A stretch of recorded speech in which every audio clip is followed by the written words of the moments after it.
Кайнымдын тойуна бала шагыбызбен, отбасыбызбен барган болотунбуз. Бала шагы менен тойго баруу деген бир ойбой ганибет экен го.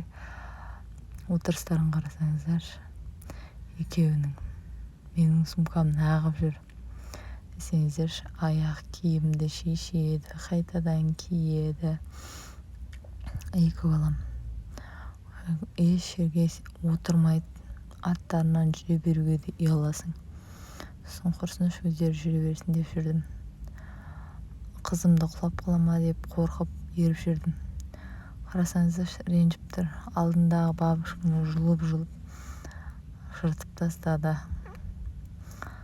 Өзүнчө болуп адем кийиндирип койгон түрүм. Уже бабушкамыз жок. Сүрөткө түсөйүк деп чакыргам. Сол жыны кеп ачууланып атыр. Сүрөткө түсөйүк десем түспөй.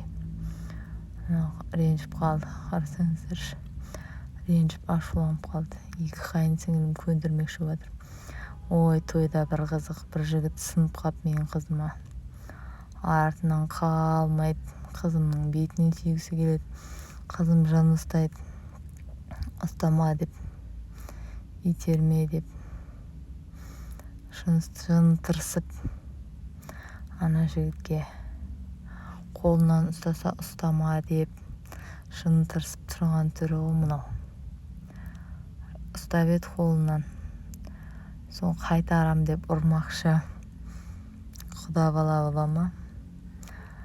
Бирдеңе тойго келген бир туускандары жын устап атыр, колунан устады деп өзүнөн көрөт. О Кудай, бундайлар кичинекей болуп бәленин баарын билет. Мени ачууланып жулуп атыр го, кәдимгидей тистеп.